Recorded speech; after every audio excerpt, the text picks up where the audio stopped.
questions 11 through 20 on the 2021 Grade 11 Fermat Math Contest. In the sum shown, P, Q, and R represent three different single digits. The value of P plus Q plus R is. Let's take a stab at this. R plus R has to be 0. Okay, well maybe R is 0. So let's see if R is 0, what happens. So that takes care of this side, that column I should say. So 7 plus 9 is Q. So 7 plus 9 is 16, so that's got to be a 6, carry the 1. So now 1 plus P plus 3 is equal to R, but we had originally made R as 0. Ooh, then that means that's not going to work because P would have to be negative 4. Okay, no problem. That's what trial and error is all about. So let's go back. R plus R cannot be 0, but it could be 10, and therefore R would be 5. If R is 5, now we have 5, that's 10, 0, carry the 1. Now we have 1 plus 7 plus 9, which is 17. Carry the 1 again. And then now we have 1 plus P plus 3 is equal to R. R we have now selected as 5, so that will be P plus 4 is equal to 5, therefore P is 1.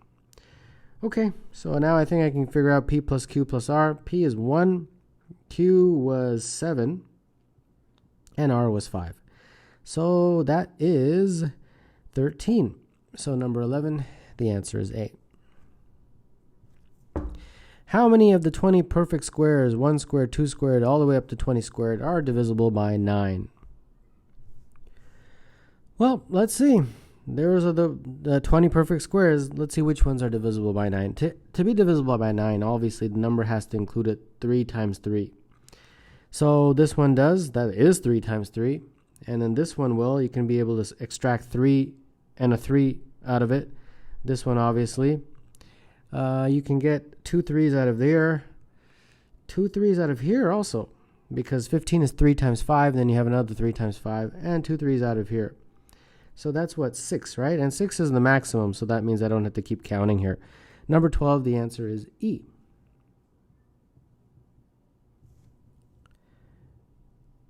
In the diagram, each of the triangles WXZ and XYZ is an isosceles right angle triangle. The length of WX is 6 root 2. The perimeter of quadrilateral WXYZ is closest to. Well, WX is 6 root 2. And they're saying this is isosceles, so that is equal to that. So let's just say that is A, and then therefore this is A.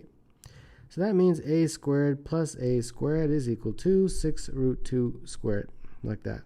So 2A squared is equal to 36 times 2, which is 72. A squared is equal to 36, so therefore A is 6. Okay, now we've got another isosceles triangle. This is equal to that. Let's just say that's B, and therefore that's B. So B squared plus B squared is equal to A squared. A squared we know is 36 from over here. And therefore that's 2B squared. So B squared would be 18 and B would be root 18. And root 18 is 3 root 2, right?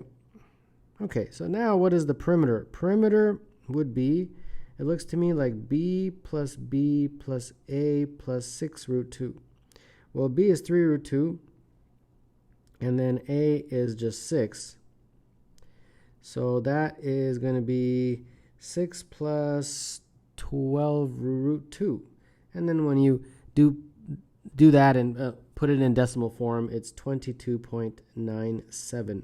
And obviously that's closest to 23. So number 13, the answer is C. Natasha cycles 3 times as fast as she runs. She spends 4 hours cycling and 1 hour running. The ratio of the distance that she cycles to the distance that she runs is, as always, speed is equal to distance over time. Distance, therefore, would be speed times time. Okay, cycle and run. So when she cycles, her distance would be speed times time. Her speed is 4 times... Oh, sorry, her speed is 3 times as fast. Okay, so I'll just call it 3s. And then her time is 4 hours. So it looks like her distance is 12s. When she runs, that speed is just s, right? And then she is running for 1 hour. So that's just s. So they want the ratio of this to this. Well, obviously, 12s over s is 12 to 1. So number 14, That would be A.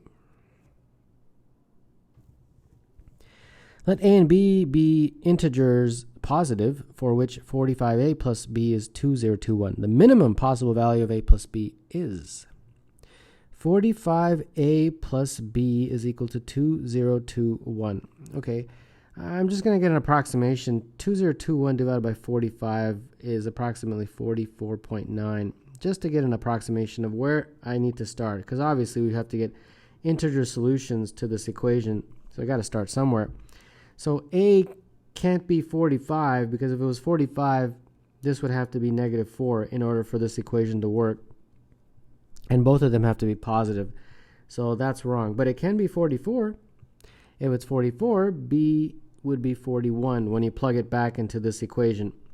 Okay, therefore A plus B would be 85 in this scenario. But is that the minimum? Well, let's see. Let's keep going here. When A is 43 and you plug it into here, B comes out to be 86. And now A plus B is 129, and actually we're getting bigger and bigger. So that means that the minimum would be 85. And you can keep going if you want, 42 and so on. But I'm convinced that 85 is the minimum, so number 15, the answer is C. If n is a positive integer, the notation read n factorial is used to represent the product of the integers from 1 to n. That is, n factorial is equal to n times n minus 1 all the way to 1. For example, 4 factorial is 24 and 1 factorial is 1. If a and b are positive integers with b greater than a, the ones digit of b minus a cannot be. Well, if you're in grade 11, you probably know what factorial is, so the question really should have been just that. I don't think you really need a two-sentence explanation of factorial notation. But in any case, let's see what we get. Well, 1 factorial, as they gave you in the question, is 1. 2 factorial is 2. Let's just write out the first few. 6 is 3 factorial. 4 factorial is 24. 5 factorial is 120. 6 factorial is 720. And then 7 factorial is 5040. And then what you'll notice is that the ones digits always become 0 after that. Right? It's 0 here, it's 0 here, it's 0 here, and so on.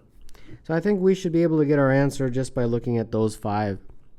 Okay, so 1. Can I get a units digit of 1? Sure.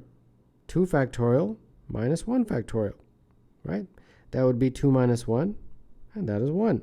Okay, so that's not the answer because they're saying which one cannot be accomplished. 3. Well, 3, I think 4 factorial minus 1 factorial should do it, because that's 24 minus 1, that's 23, and 23 has a units digit of 3. Okay, great. How about 5? Well, 3 factorial minus 1 factorial, that'll do it. That's 6 minus 1, that is 5.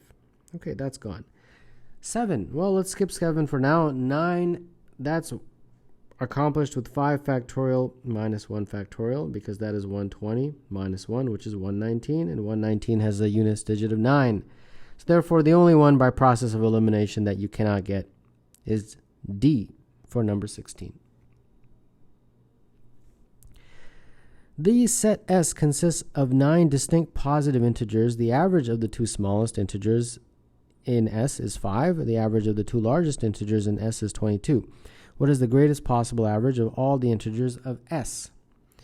And 1, 2, 3, 4, 5, 6, 7, 8, 9. And let's say this is A and B, A, B, C, D, E, F, G, H, and I. Okay, so they're saying that A plus B, the average is 5, right? Okay, so that means A plus B is equal to 10. And then the two largest, H plus I, their average is 22. So that means H plus I is equal to 44. Right. Okay, so we want the greatest possible average. So the greatest average would be achieved if you have the greatest numbers. So I've got to concentrate really on this part. I've got to make H as big as possible. Okay, well, 22 and 22, but you can't do that because they have to be distinct. All right, so don't make that mistake. How about 21 and 23? I think that is the way to make h as big as possible, because otherwise, we won't get the greatest possible average. All right. So if h is 21 and that's the biggest I can make it, then these are the two largest numbers. The next number here has to be smaller than those. So the biggest it can be is 20. And then the biggest this one can be is 19, 18 for this guy, 17 for this guy, and 16 for that guy. So I think that's the maximum. And then a plus b doesn't really matter because, their sum is 10. So when you take the average, the sum is always going to be 10. Okay, let's take the average.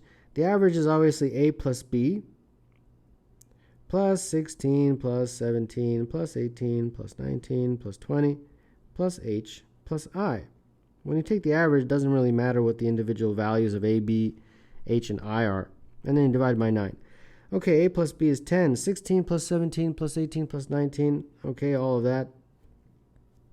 Whatever. And then h plus I is 44. And all of that over 9. And when you do that math, you get 16. So number 17, the answer would be B. In the diagram, triangle PQR is an isosceles triangle with PQ equal to PR. Semicircles with diameters PQ, QR, and PR are drawn. The sum of the areas of these three semicircles is equal to 5 times the area of the semicircle with diameter QR. The value of the cosine of angle PQR is... Okay, I think I have to draw a perpendicular like that. And that is, of course, a right angle. And PQR, that would be right here. So I'll just call that theta. So in the end, I'm trying to find the cos of theta. Okay, the cos of theta, that's adjacent over hypotenuse. So let's see what we got here. The sum of the areas of the three semicircles, so by symmetry, this is B and that's B, because this is isosceles, right? Yeah. So if this is isosceles, so that is equal to that. So therefore, those two would be equal. And then I'll call this A. So they're saying the sum of the areas of the three semicircles, so that would be A plus B, is equal to 5 times the area of the semicircle with diameter QR. So that's A. All right. So that means that 2B is equal to 4A, and therefore B is equal to 2A. Well, what is the area? From here to here, that's obviously some diameter. I'll just call it 2r, where r is the radius. From here is obviously some diameter, and I'll call it 2 small r, where this is r and this is r. So from there to there is r, and from there to there is r. Okay, so b looks like pi big R squared, and then a is pi small r squared. The pi's cancel, so you're just left with r squared is equal to 2 small r squared. Take the square root of both sides, and therefore r is equal to root 2 small r. Okay, now I think I'm ready for my cosine. Cosine of theta is adjacent, which is r, over hypotenuse, which is 2 big R. Well, big R is root 2 small r, which is right here, right? So that means the small r's cancel, and you're just left with 1 over 2 root 2. And 1 over 2 root 2 is root 8. And they normally want you to rationalize the denominator, but in this case, they did not. So number 18, the answer is B.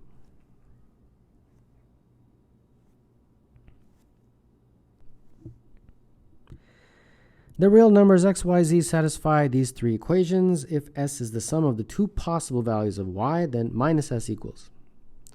All right, let's work with those three equations. X plus y is equal to 7. X times z is equal to negative 180.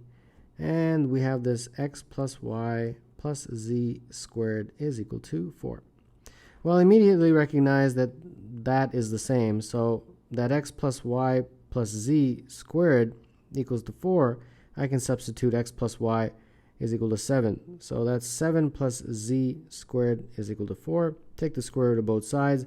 7 plus z is equal to plus or minus 2. So that means z would be equal to, let's see here, 2 minus 7, which is negative 5. or minus 2 minus 7, which is minus 9. Okay, so that's why there's going to be two possible values. All right, that makes sense. Now let's turn our attention to that one. Using z equals negative 5, negative 5x is equal to negative 180. So x would be negative 180 divided by negative 5, which is 36. Okay. Then using negative 9 for z, that would mean negative 9x is equal to minus 180. So x would be negative 180 divided by negative 9, which is 20. Okay, now we have to figure out values of y, so I guess I have to use that equation right there. Using x equals 36, 36 plus y is equal to 7. So y is equal to minus 29. And using x equals 20, 20 plus y is equal to 7. So y would be equal to minus 13. So now finally the sum is the sum of the two values of y, which would be minus 29 minus 13, which is minus 42. If s is equal to minus 42, minus s would equal 42. And that is choice E for number 19. In the diagram, PR, TY, and WRSU are squares. Point Q is on PR and point X is on TY, so that PQXY is a rectangle. Also, T is on SU, W is on QX, V is the point of intersection of UV and TY as shown. The area of a rectangle PQXY is 30. The length of ST is closest to 2. Let's start with some basic labeling here.